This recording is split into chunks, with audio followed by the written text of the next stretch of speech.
नमस्कार साथियों, मेरा नाम दीपक कुमार साहू। एक बार फिर से मैं आप सबका न्यू लाइट विद दीपक में स्वागत करता हूं। आज हम लोग सीखेंगे कि ऐसा वृत्त जो कि न वृत्त हो पूरी तरह से, ना ही अर्धवृत्त हो और ना ही वृत्त का चतुर्थांश हो, यानी कि वृत्त का चौथाई हिस्सा हो, फिर भी हम उसका क्षेत्रफल कैसे निकाल सकते हैं। तो वीडियो को पूरा देखिएगा, बहुत सरल तरीके से आपको समझाएंगे। इतना सरल तरीका आपको कहीं नहीं मिलेगा, तो पूरा देखिएगा आखिर तक, आपको बहुत मजा आएगा। देखिए, ये मैंने जो खींची है लाइन, वृत्त की त्रिज्या है। ये लाइन भी वृत्त की त्रिज्या है और ये वृत्त की परिधि का कुछ हिस्सा है। मैंने बताया था ना कि जो चारों ओर की भुजा होती है उसको परिधि बोला जाता है।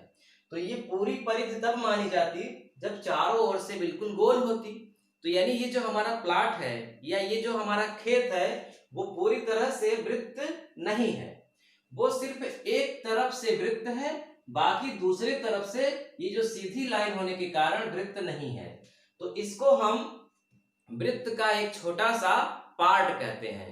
ठीक है, वृत्त का एक छोटा सा टुकड़ा है ये।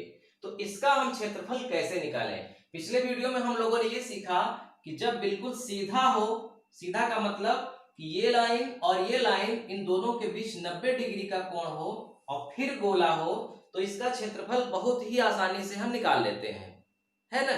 क्या करते हैं, जो त्रिज्या है उसके पहले 11/14 लिखते हैं और गुणित जो भी त्रिज्या है, मान लीजिए त्रिज्या 7 है तो 7 गुणित 7, और इसका कोई काम नहीं रहता है जब 90 डिग्री का कोण हो तब। या फिर अब आपने सीखा था कि बिल्कुल सीधा हो यानी कि अर्धवृत्त हो, है ना, ऐसा। तो यहां से यहां तक की दूरी, यहां से यहां तक की दूरी और यहां से यहां तक की दूरी बिल्कुल सेम होती है, तीनों त्रिज्या है। तो एक त्रिज्या का काम लगता है और उसके बाद इसका क्षेत्रफल निकालने के लिए हम क्या करते हैं, 11/7, और मान लीजिए त्रिज्या 7 है तो 7 गुणित 7। और अगर पूरा वृत्त है, पूरा वृत्त है तो 22/7 लिखते हैं और त्रिज्या गुणित त्रिज्या जो भी त्रिज्या है। यही हम लोगों ने पिछले वीडियो में सीखा। लेकिन आज जो सीख रहे हैं वो न पूरा वृत्त है, न अर्धवृत्त है और न ही वृत्त का चौथा हिस्सा यानी कि 90 डिग्री वाला। तो ये को करने के बहुत सारे तरीके हैं, लेकिन सबसे सरल तरीका ये है कि आपको कुछ करने की आवश्यकता ही नहीं है। आप सीधा इसका लिखिए क्षेत्रफल, सीधा सीधा क्षेत्रफल लिखिए। किसका क्षेत्रफल, अरे भाई वृत्त का छोटा सा भाग है तो उसका क्षेत्रफल। अब इसके क्षेत्रफल का फार्मूला होता है त्रिज्या गुणित चाप बटे 2। अब प्रश्न उठता है कि ये चाप जो नया शब्द आया है इसका क्या मतलब है।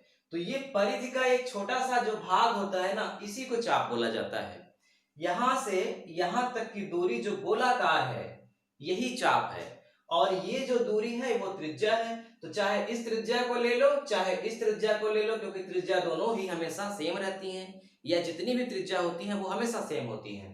तो एक त्रिज्या, कितनी त्रिज्या है, 28 मीटर, तो 28 लिखा। चाप कितना है, 40 मीटर, तो 40 लिखा बटे 2।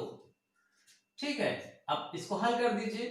2 से 28 कट जाएगा, 14 आएगा, क्योंकि 14 दूना 28। अब देखो 14 चौको 56, 560, क्योंकि एक जीरो आगे है, तो 14 चौको 56, एक जीरो, 560 वर्ग मीटर। यानी ये जो प्लाट था आपका या खेत था, तो इसका क्षेत्रफल आया 560 वर्ग मीटर। ठीक है, बहुत सरल तरीका है ना भाई। त्रिज्या लिखा और चाप लिखा, दोनों का गुणा करके आधा कर दिया, सिंपल। लेकिन अगर जो बच्चे पढ़ते हैं हाई स्कूल में 9 में या 8 में, तो या कंपटीशन की तैयारी करते हैं, तो उनको क्या समझाया जाता है जानते हैं, उनको ये बताया जाता है कि सबसे पहले आप कोण निकालिए, यहाँ कितने डिग्री का कोण है ये निकालिए, या फिर कोण दिया रहता है तो उस कोण के माध्यम से और इस त्रिज्या के माध्यम से इस चाप की लंबाई निकाली जाती है।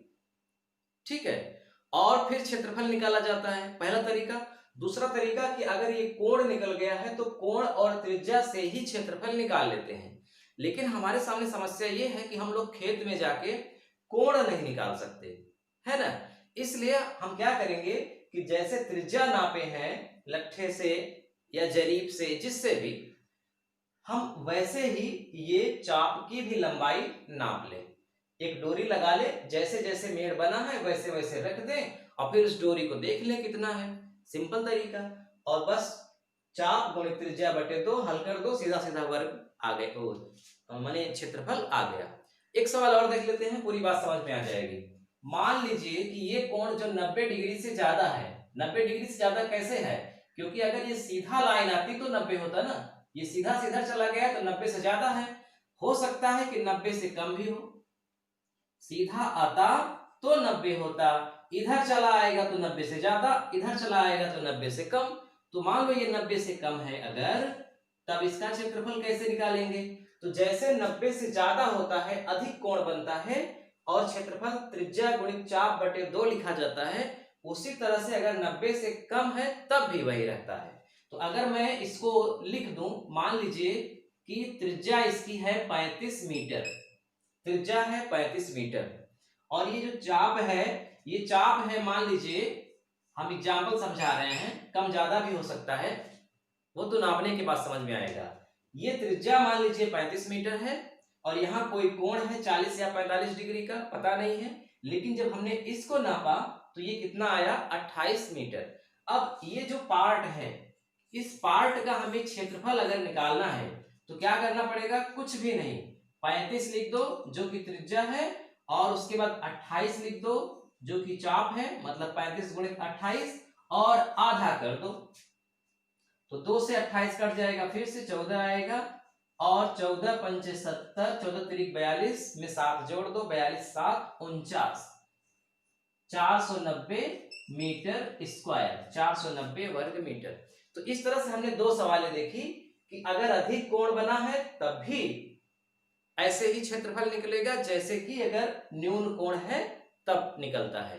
तो अब मुझे लगता है कि वृत्त से संबंधित सभी तरह के प्लाट और खेत का क्षेत्रफल आप निकाल लेंगे, है ना।